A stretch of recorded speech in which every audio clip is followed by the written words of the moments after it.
Welcome to the Flare Up Show. Today I have a special guest. I say that every week, but she is truly special to me. So I want her to do most of the talking. So special guest, tell us who you are, what's your name, where are you from, what are you known for, and what are your areas of expertise? Okay, wow. I hope I remember all those things, but thanks Okay. so much for having me here, Chrissy. Really, Mm. I'm delighted. Robyn Penner-Thiessen is my name. I use pronouns she, her, hers. And I call myself an inclusivity consultant. I work with businesses with increasingly diverse workforces. And Mhm. I'm all about transforming corporate cultures so that they can be more profitable, actually. And people are sometimes surprised when I say that because conversations around, I mean, it's in the field of diversity, equity, inclusion. And often people sort of assume or think like, oh, it's the right thing to do, or, all of the moral and ethical reasons to be doing that work. And absolutely, I 100% agree with all of those reasons. But I'm convinced, and, I know, Chrissy, you and I have had this conversation, but inclusion is actually really directly connected to operational and financial success. So when we think about people feeling valued, their voices matter, they feel like part of the team, what do we know? We know productivity increases, innovation increases, staff turnover goes down, employees show up at work engaged, like all of those things completely connected to the bottom line. So yeah, that's what I do. And I don't know if you want me to talk about how I do it or my approach, but that's We'll go really the through. bottom line. We'll go through. We'll go through. Yeah. I love that you talked about profitability because what I find in experience is that if something is right, it's right on all levels. Like it's not like, oh, we need to push through for this one goal, but it's going to set us back 500 years and other things, right? Like it's sort of like it lines up. It's sort of like, when you have like a three-hole punch and you get all the holes lined up correctly. And that's sort of what diversity does, right? It's one of those things that's part of a good culture. That's part of operations. It's like lubricant because there's less friction, right? If people are Mhm. acknowledging who each other is, they feel included, they feel seen for who they are and accepted for who they are, that makes resilience so much easier. That makes conversations less tense. So it's all these little things that hold us up and create friction and stress and drag on our operations. Those are eased with having inclusive leadership, is what I'm getting from what you're saying. Exactly. And what you're saying is too, and like, it's everybody feels better. Everybody has a better experience at work. It's not just and for sure when I talk about diversity, it's not just ethnicity and skin color. It's all of the ways that we're different. Our genders, our sexual orientation, our ages. Like that's generational diversity in the workplace right now. So complex. Like so we're not just thinking, oh, we need to help this one group feel included. It's like, how do we help everyone feel more valued, more seen? So you're right, it affects everything. Yeah, I guess there is sort of that old concept, like old school concept, that if we give more to one, that means less for somebody else. But it's not really about cutting one person's piece of the pie smaller to make another one's bigger. It's actually about making the whole pie bigger all Yeah. around. Yeah. And that's where, again, if the people making the decisions about this, like the leadership, have that vision of it's good for business, it's good for my bottom line. It's not some are losing, or I'm just like throwing all this money at, something that's not going to, in the end, also help Yeah. us be productive. Like it requires that vision. Hmm. Yes. Would you say authenticity also makes a difference as to how profitable diversity and inclusive leadership is? Well, yeah, like I mean, for sure, if you're by that, if we're looking at um the people, so I do a lot of leadership coaching and development, right? And I know you do that too. So they have to be authentic in the work that they're doing. And the work is a lot of is like self-awareness, self-reflection. And if they're just showing up and trying to fake it, or maybe they're there because they're expected or required to, but they're not actually doing the work, I it think it's falls flat because it's not like a checklist, right? You can't just think, oh, I've done these 5 things. Now I'm an inclusive leader. It really is there's a lot of like inner transformation that has to be part of that. So yeah, I think authenticity is a good word. yes. Yes, that embodiment. That's the part. It's the integration that makes sense. So where How did you start in this career? What got you interested in diversity and working with leadership teams to create more inclusive workplaces? Yeah, I always wonder how far back I should answer that question. And I'm going to actually go a little bit back because when I Yeah. was in university, so a million years ago, um, I went to university in Virginia, actually, and I Oh, did social work. And one of the things that I had the opportunity to do, I mean, I was a Canadian, I was in a school in the South, considered the South. And I was part of a team that would go into high schools that were experiencing a lot of racial tension, like fights in the hallway and, things. And we would spend a day doing workshops with a whole mix of student council leaders and kids in detention and Black kids and white kids, because that's the racial tension happening there. And we yeah. did like prejudice reduction, conflict resolution. Like if I think of that, like that was a pretty key part of my journey. But I'm then going to even back up more because in elementary school, one of my very best friends came to our community through the foster care system. And later I learned, 60 Scoop, part of the 60 Scoop. But that friendship, who then we stayed friends, we're actually still friends, was also pretty significant for just my understanding of Manitoba, Canada. I think that friendship also was part of that journey. So that's how far back I would start. But then I'll like fast forward a little further. Yeah. We lived in Kenya for 7 years, my husband and I. And while we were there, we adopted two kids. And sometimes I show my family picture like as part of this like visual because we're a very multiracial family. And those kids are now in their early 20s, like university age. And so when I started to really lean into workplaces and this awareness of the experience that I was having in my place of work, I felt like I belonged. I was part of the dominant culture. I felt like my voice mattered, even as a female, whatever. But um, I started to notice the people in the workplace that weren't having that same experience. And it hit me that that would be my kids' experience. This was years ago, but I just noticed that. And that was sort of a real like light bulb moment, I think, for me is that I couldn't assume that my kids would feel welcome, feel valued. And I made a decision to think, okay, what can I do? How can I be part of changing workplace cultures so that everyone feels more included? So that I would say was really probably a very pivotal, for sure, a pivotal part of that decision. I love that. Thank you for sharing. What has it been like now working in the field? Are you experiencing some of the outcomes that you had hoped to see? Where are you seeing resistance?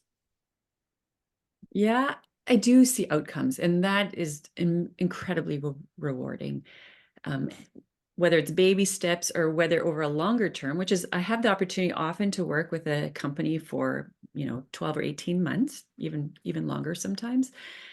That's where you really start to see shifts. And what is especially rewarding is the staff in those workplaces who I've connected with, at different points to sort of hear their experience or hear their observations, what their, how their team meetings are going, what the workplace culture is like, what happens in the lunchroom, because it's not just in the formal parts of the business, it's all those informal places too. And when you start to see change happening, and yeah, thankfully, I mean, I believe in it, but also I see those outcomes.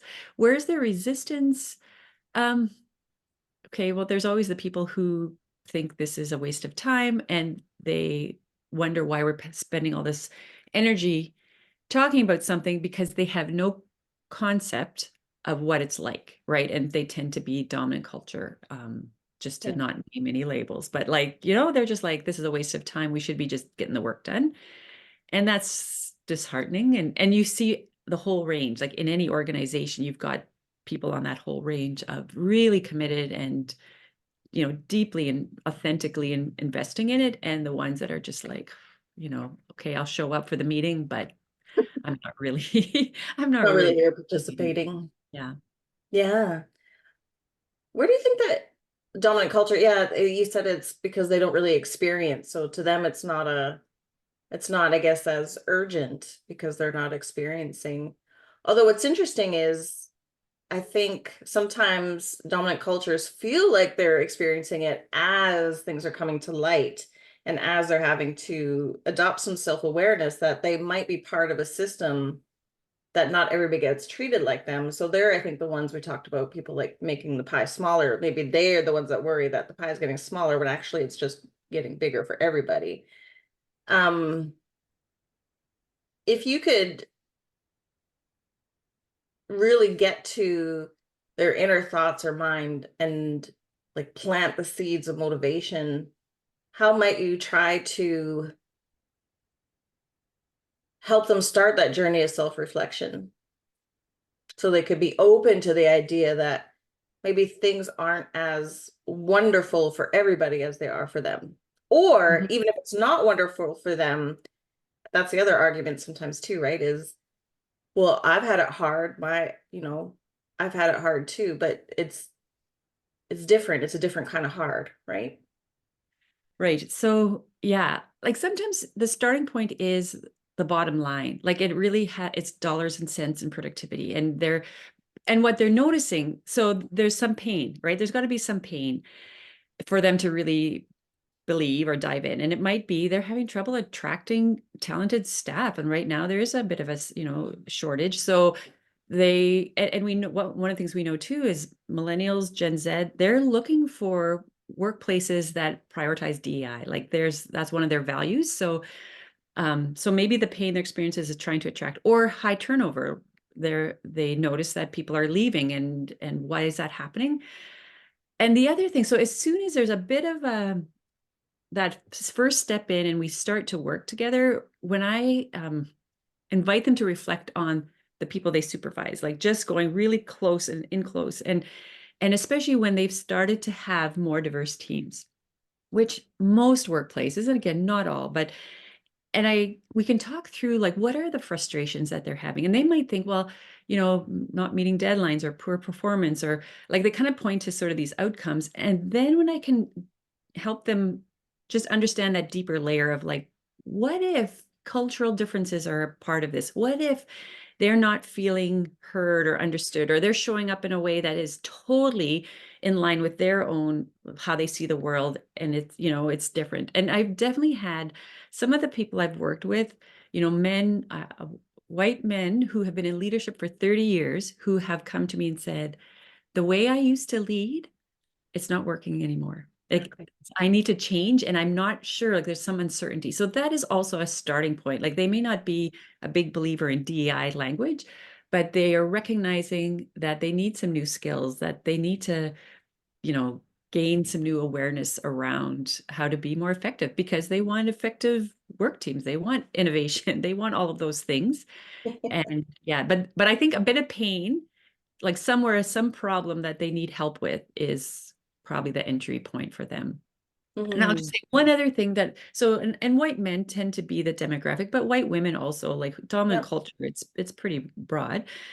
As soon as there's someone a little bit close in their like circle, whether it's a child that's neurodiverse, or whether their, niece married someone from a different culture or a different religion, like the closer they can get to some of that difference personally, they believe it more. They're like, oh, this happens, right? Like some of the racism or some of the exclusion, like they didn't see it, they didn't experience it, but when it gets a bit closer, they're like, oh, I didn't know, and now I get it. So that helps too. It really does. It's the human side, right? And I think that's where you talk about your story and you share your story, because it is the storytelling that brings that human element to this. These are not just problems out in the void. Like these are not things that are happening away from us. We're actually all part of them. We're just have layers of things that have kept us from seeing them a certain way, right? So I really love that yeah, if they can tie their experience, we see this in schools even when they started those roots of empathy programs a couple decades ago, right? Where they bring in young babies, they bring in animals, and they have discussions about empathy and vulnerability and how to, we have to speak up for them because they can't speak up for themselves, or those types of things. We're starting to see this in schools and I think that's why diversity inclusion is one of their values, is because we have we're starting to see changes in the education system, which helps, and in parenting advice and guidance. And that's really where it starts. A lot of our blocks, which is funny, it's sort of like a joke about Freud and tell me about your mother, but it really does. Often a lot of these blocks come from things that we put into place younger when we needed to survive and we weren't, right? So we had to Yeah.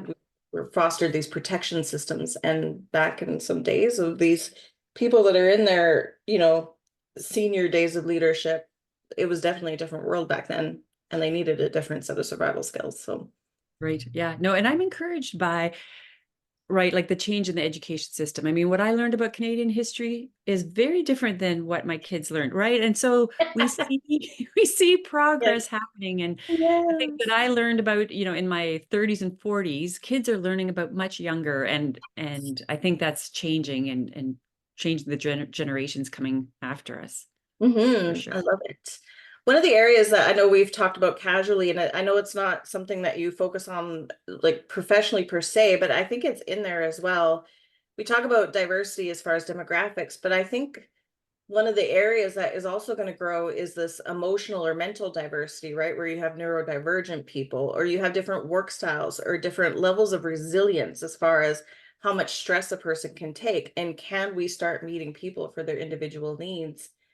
One of the a great conversation that we had recently was about someone had shared that one of the skills leaders now need to develop most is the skill of facilitation. So Mm. being able to get differing points of view, take feedback, involve people in the discussions around the decisions, they're finding that more. Are you starting to see some work in the field where people are like, I have people that have ADHD and they like hyper focus and then they're not, like, is this starting to enter the world of diversity and inclusion, or is it Yeah. still sort of separate? No, no, absolutely. Like neurodiversity is one of the key, say, identities that now is coming up more and more in conversation. In fact, I'm speaking at an event, a Winnipeg Chamber of Commerce event, and Yes. complexities in the DEI life cycle, like what are some of these emerging areas? And neurodiversity is a big one. And it's one that I hear a lot when I work with leaders because, and I'll use a case study and I'll say, right, you're interviewing someone and they're not making eye contact and maybe their communication, isn't as like engaging, or maybe they have some different communication style. And in the scenario, we know that this person is neurodivergent. And how would you address it? And so the question they ask me is, well, but do we know, like, if they haven't self-disclosed, how do we know that they're neurodiverse? And I say, that's the right question to be asking, because bringing that self-awareness, and a phrase or a term I use quite a bit is cultural competency, like that ability, that kind of the competency to understand different perspectives and different Mhm. identities. So I said, like in that interview, you're thinking it could be neurodiversity. It could be they're from a culture where making eye contact is disrespectful to someone, older or someone in a higher position. Communication, is it English isn't their first language? Is it that they are an introvert and just, have anxiety around the interview like, and it could also be related to something on the spectrum, or, so leaders need that awareness of not just, okay, this is a new Canadian and maybe they're learning English as an additional language, but having that understanding of the neurodiverse, how that impacts so much of the employee lifestyle, onboarding. And you talked about facilitation, and I often maybe frame it more as communication, Yeah. like, because how you incorporate or people participate in team meetings. People who are neurodiverse often, do, and again, there's a range, but things like sending the agenda out ahead of time, having different options for giving feedback, not always verbally, sometimes in writing. Like there are things you can do that take some of the stress off or give more opportunity for them to shine, right? Because for them to bring their strengths and insights to decision making. And those are like skills you can learn. Like it's actually not rocket science. Just like pay attention. Yeah. Yes, yes, yes, yes. Um, I spoke for the CPHR here in Manitoba, and that's one of the things I talked about in my talk was, work styles and how brains work and how people absorb and also process information. And one of them was like, we did this thing where like, are you a marathoner or are you a sprinter? Do you chew through a day's work in 4 hours and then need to rest? Or are you the steady that works? And then what are you celebrating? Are you celebrating both the way they get results? Or are you saying that the only way someone can be successful is if they become a marathoner? Because then you're excluding a lot of people that just will beat themselves up because they just can't make themselves do that. They can't, right? Like the brain works Yeah. differently. One of the best examples I had in my own as an executive was I had a person on my team that I would get frustrated because they would call and they would just sort of ramble and they didn't really have like a formed thought. And I'm like, "Hey, stop. Just what do you need?" And they're like, "Well, I don't actually know." And it took a little bit and I was like, "Oh, the external processor. I'm an Right. internal processor. So when I have an idea, I'll chew on it, I get very quiet, and then I come back with a formed thought, and then I'm ready to take feedback. External processors need to actually talk it out loud before they can figure out their thought. And so because I was like, what is he doing? It just wasn't the way I think. So we actually had to create a system where I would say, okay, when you need to think something through, can you just let me know that that's what we're doing? That you just need 10-15 minutes to talk it out. And then I'll just listen. Yeah. And then once you get to the end of your thoughts, then we'll have an idea what to do next. And so that's what we did. And that worked out so much better because there was an expectation. It allowed that person to work with their own brain style without feeling ashamed or guilty or that they were rambling, because people would often accuse them of that.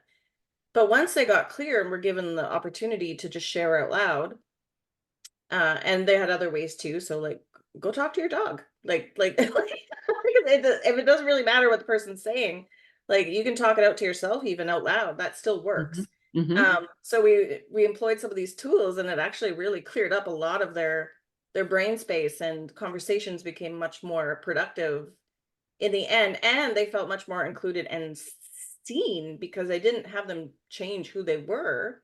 We Yeah. just changed the environment so that they could feel like they belonged in the environment. Well, and it changed your experience because instead of being frustrated, thinking this guy's wasting my time or this Yeah. is like, what's the point here? Right. And that's where that self awareness, like when leaders don't have that and they, we often talk about unconscious biases these days. Like if you think this person is inefficient, can't communicate, not good decision maker, whatever the labels that we're putting on this person, instead of kind of having that question around, the fact that you said, do you just need a space to, verbally process this and have someone listening? And you could kind of identify this person, their brain works differently than mine. Like that self-awareness, other awareness is all so key in these conversations, I think. So kudos to you for kind of Oh, having that awareness. And it's a I'm journey. super curious. I think curiosity is the antidote to most things. Is that Yeah, keeps us from getting self-defensive. It keeps us from getting angry. If we can just be curious, I think that helps a right. lot. Yeah. Keeps us from making judgments too. Like when Mhm. we judge something about someone's work style or what they need to, yeah, focus how, like you were saying earlier, the marathon metaphor, that was really brilliant. Like if we judge one is better and one is worse versus like, okay, these are two different ways of getting to the finish line. Like let's just celebrate both. Um, and Yeah. yeah, be curious. I love that.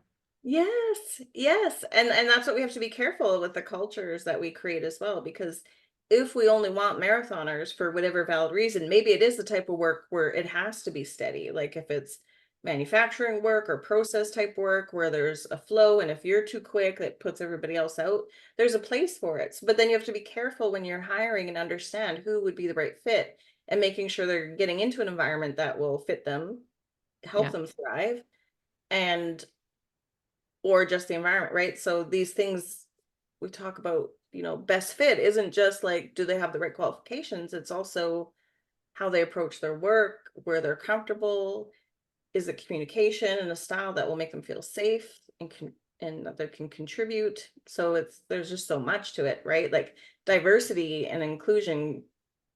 I mean, it's we just scratched the surface, which is funny because sometimes we get, and maybe this is the dominant culture, but sometimes I hear things like, "Oh, can we just stop talking about it already? Like we're done. We're diverse. We get it." Do you ever get that? Well, I'll just say, I mean, I think you're touching on something that's happening, just the broader shift of there was this real like commitment to really doing this work. And I think, on the US side, there was sort of this very high profile, like let's really hire people for DI director positions. And now there's definitely a shift away from that. And I think it's also happening in Canada, like unfortunately, because is it fatigue? And I think you're right. It's the dominant culture that, okay, been there, done that. There's, if it was motivated by sort of guilt or emotion and it doesn't have sort of that staying power, I would say that most of the clients that I've been working with are the ones that really get it. And Yes. and that's where I also Absolutely. think there's more research that's showing like, okay, let's move away from the emotional response, which was a good to raise awareness. We needed that. But let's see actually that this is just good business and let's build it into our systems and to how we do things because it's good for business and what we know about immigration to Canada or like people retiring later, all of the reasons why the workforce is staying diverse or increasingly diverse. So how do we, but yeah, I would say it's really disheartening to see some of that rhetoric that seems to be moving away from it Yes. to diversity inclusion. Yes. Yes, that's that lack of self-awareness for whatever reason. It is sometimes easier to think, oh, and I've actually had people say this to me, well, I didn't get that job because they hired a woman or they hired blah blah blah. So obviously Yep. they were filling some quotas, and I was like, that's pretty lazy. What if that person was the best person for the job? Like, why aren't you curious about you? Right? Why are you assuming that the only reason they didn't pick you was because why not take a little bit of self-reflection and go, is there something in me? Like that's a very like I'm not going to change kind of attitude, which is unfortunate, but that's where sort of microaggressions and unintentional harm can happen. And I think it's important for companies, I'm sure you see this with your organizations as well, to get into this work before it becomes so blatantly damaging, right? Like Mhm. catch it when it's just the little miscommunications and learn to identify the microaggressions so that it doesn't become this juggernaut that you can't slow down, right? That's going to take piles of work and changing and probably restructuring. Why is it important for us to start seeing, like, can you share maybe what like small examples of self-bias or a microaggression might be that people should be like, oh, I need to get curious and sit with that for a second, because if I continue down this path of thinking, it can lead to some very hard work in the future. That's a big question. Yeah, And I know you some small examples, but also I want to just acknowledge, I don't know if your response to your friend was like, inviting them to be kind of reflect on it, or if that yeah, was your thought process. But I love it if you did kind of say like, maybe could it be that they got that job because of yeah, I their, did. Yeah. qualifications? Because what we know, Whether they listened, I did. right, but what we know is that when we're reminded in a kind way to reflect on something, and it's a bit of this curiosity, like, oh, I wonder, like maybe you could think of it in a different way. It helps us do better going forward. Even if Yeah. in that moment, maybe our default or our first thought was like, oh, I didn't get it because it was like a diversity hire.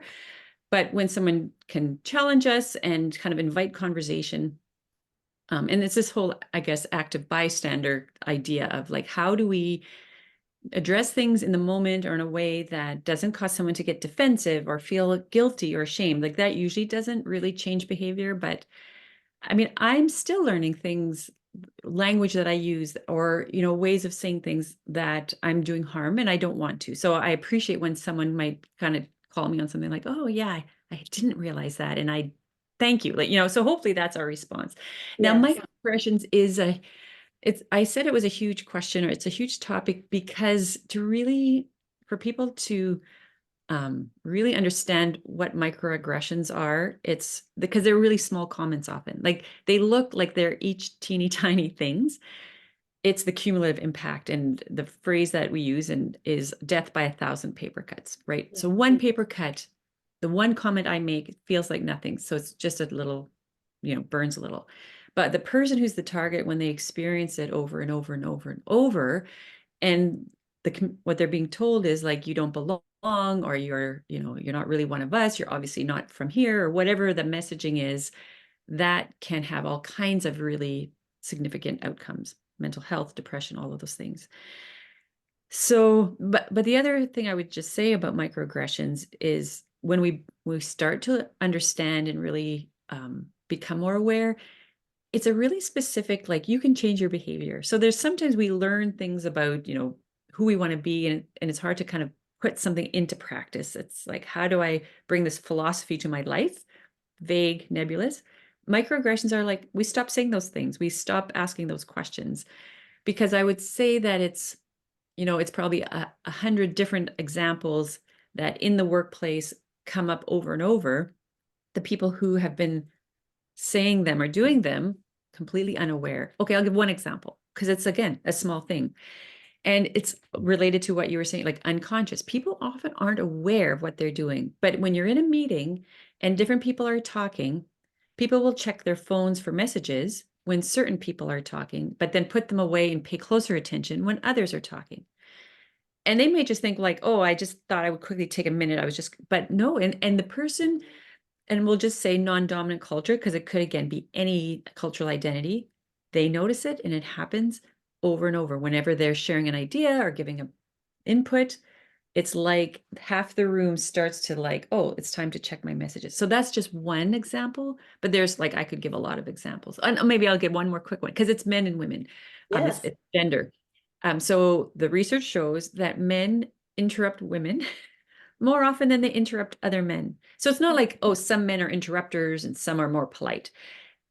Unconsciously, they will interrupt in a meeting, but also in the lunchroom. Like, so if you're having a lively conversation and they just think, oh, I'm just jumping in, and everybody's interrupting. Like, no, actually, men interrupt women more often than they interrupt other men. So there you have like a microaggression against women who realize they are being interrupted, or they're only getting half their idea out on the table when someone else takes over. It just happens. And yeah, if we can start to increase people's awareness, or if they want to be like curious about, where am I acting that way? What are the behaviors that I've been Mhm. doing to kind of perpetuate those kind of experiences? Hopefully Yeah. we can do better. Yes.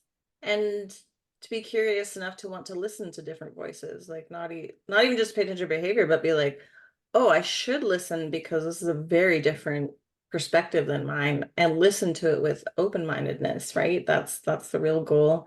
Yes. I was just thinking of another example and it sort of slipped my mind. Oh, so for one of the things that I've been doing a bit of research on this week, that it just hit me differently. We talk about limiting beliefs, or why do you believe that? That's your fear, that's your shame speaking, like you need to work on yourself because I didn't mean it that way.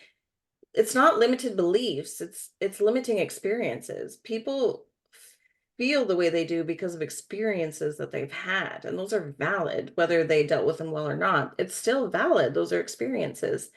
So, for example, emails that can get out of context. So, once I was, no, this wasn't even an email. So once I was talking to a coworker about, they had asked a question, we had differing opinions on it. They didn't like my answer and they got quite upset. And they were like, I don't get why you're saying that. And I was like, wait, hang on, what's going on? Like, I apologize. I did not mean to hurt you. I thought we were discussing this, but clearly I'm touching something that's hurtful for you, and I'm so sorry. Do you want to talk about it?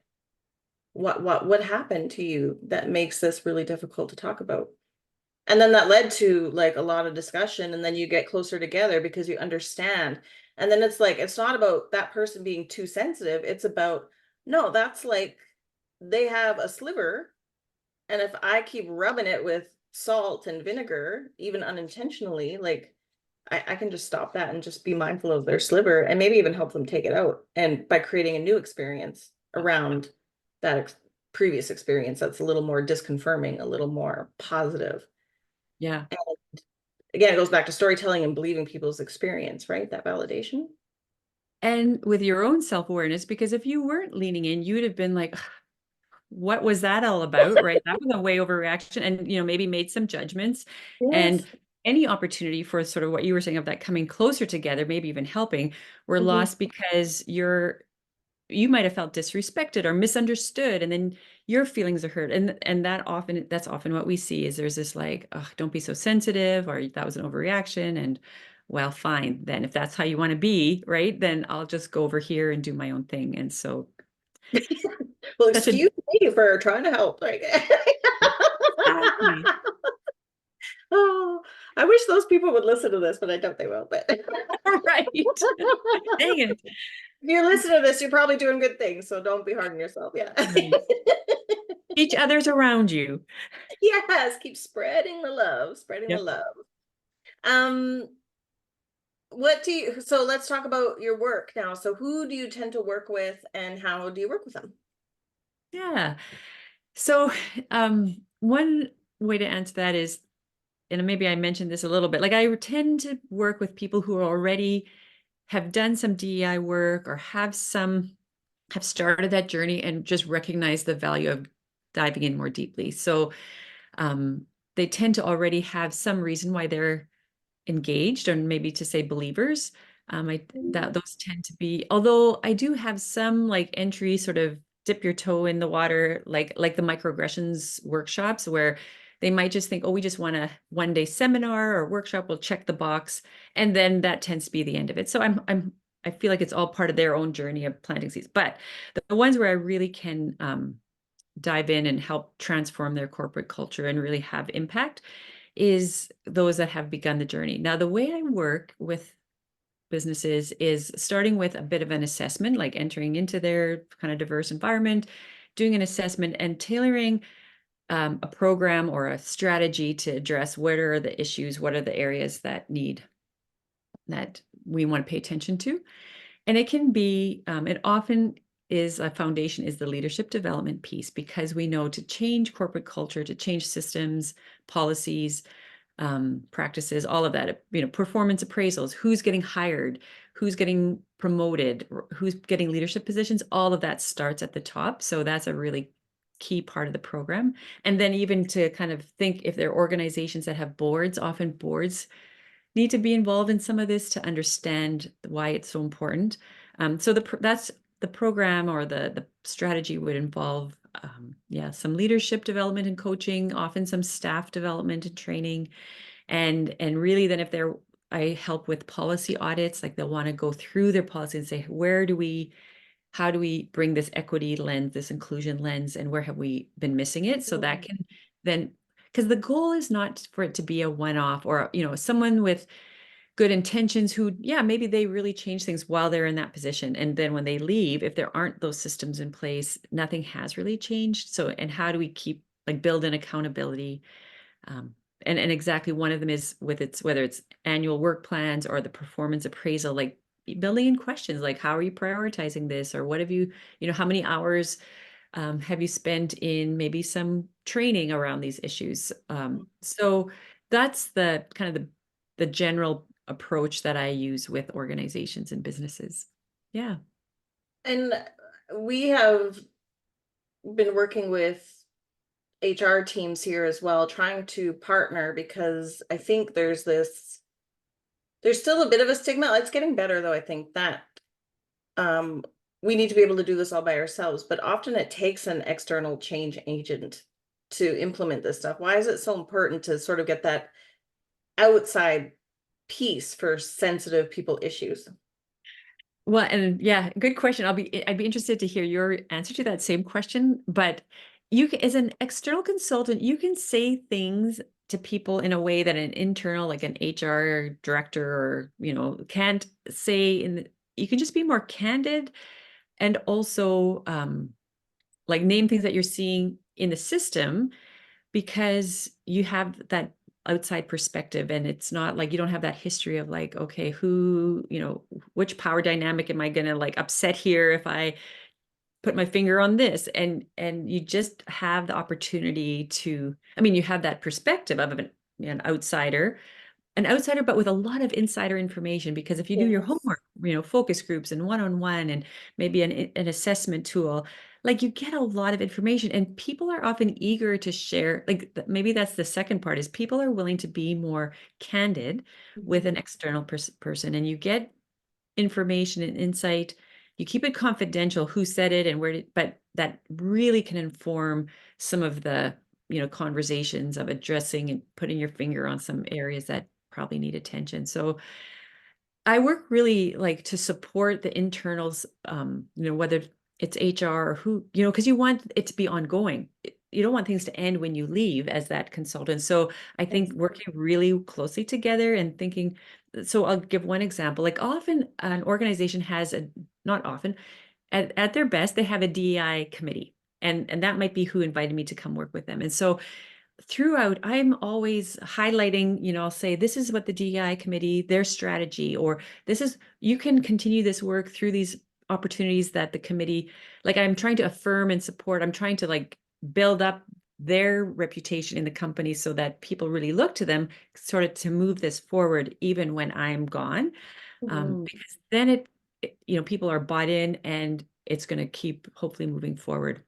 Maybe I'll come back in the future and do a pulse check, or have some going deeper. I have one program called Going Deeper, and it's kind of a next level. So Mhm. yeah, I think there's a it's a strength when there are some internal people who are committed and see it as part of their job description to be paying attention for sure. You don't want it just to be such a one-off thing. But yeah, I don't know. How would you answer that? The Yeah, benefits of being external. mostly the same, right? Like it's about, I think, especially in the world of HR, even executives, there's this feeling that I have to do it all. And actually you don't. A good executive and a good HR executive is resourceful. And we can't all be experts at everything. So it's Right. good to bring in outside agents. And yes, you get a different perspective as well. Plus, when we learn about um becoming more curious and having more positive experiences and being able to navigate change, one of the most important factors that people forget is co-regulation. And if you're siloed within your own company and not getting any outside feedback or advice or guidance or assessments, your company is not co-regulating with anybody. You feel like you're an isolated ship on the storm, and then it kind of sometimes goes into, well, we'll figure it out ourselves, it's our mess to clean up, and then it sort of becomes this dirty secret internal. And so this outside perspective also keeps it really real, like, no, there's nothing to be ashamed of or worried here. This is normal, and this is how we're going to approach it, and I'm going to teach you how to continue to approach it even after our contract or our work together is done, because I'm going to give you the tools that you can keep generating this work yourself. So I Great. think it's Yeah. similar, very, very similar to what you Yeah. do. Yeah. Yeah. No, I like that. Yes, yes, we have to know we're not alone. That's the number one. It was funny. Great. I was we have I'm a member of the Chamber of Commerce in Assiniboia. We have a really cool Chamber of Commerce. And so we're doing these leadership learning exchanges, which you were on. Thank you for sharing your voice and your awesome ideas. And we had the one of the managers from the chamber join last week, and she said it just was right up my alley. She's like, because she talk about co-regulation and feeling isolated, that often, in the chamber when they work with boards or when they even work with companies, one of the things that they instill is just a very simple SOS tool. So if they feel like they're flying out in the middle of nowhere with no safety net or line, like they've sort of wandered off, or feel like something's been dropped in their lap and then they've been left to it at their own devices, they actually text their team a the island emoji. Like, I'm Okay. lost. I'm on a deserted island. I need help. You need to come be with me and help me figure this out. And that's sort of their SOS. I don't know what I need. I just know that I feel really isolated and alone right now.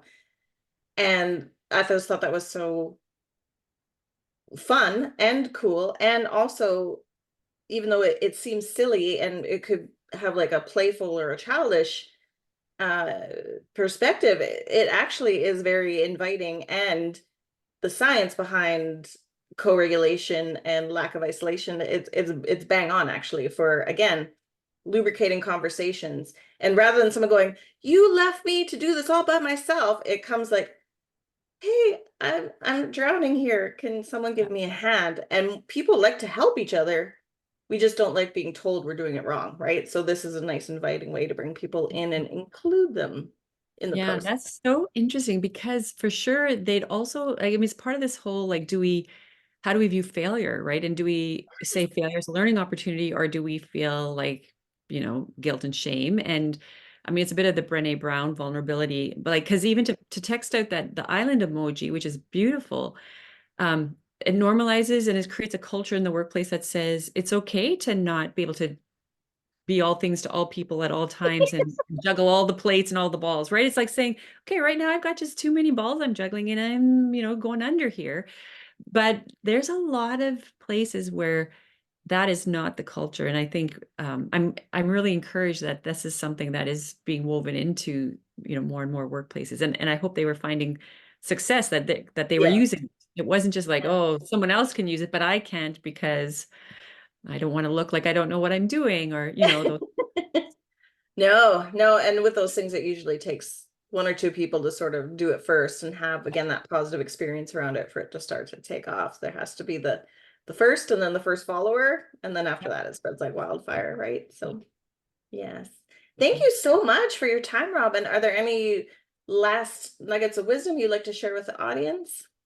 Phew, I don't know. I mean, the time flew by. I I know it just goes noticed. so fast. Yeah. Yeah. No, I mean, I loved thinking about, organizational culture and curiosity, like you brought up. I mean, I think there's so much overlap, and this goes back to also, sharing the work of creating these really healthy, dynamic, thriving workplaces. Is it like lots of people can bring in their insights and their wisdom and um, to support it's they like they shouldn't need to feel or that it has to all be internally led and guided and all the tools inside. Like, why not bring in some of these different lenses and ideas and emojis, that then make them healthier, stronger going forward. So yeah, really, yeah, just really delighted to have this conversation. Thanks for inviting Thank me. you. I always enjoy being in your space. Thank you.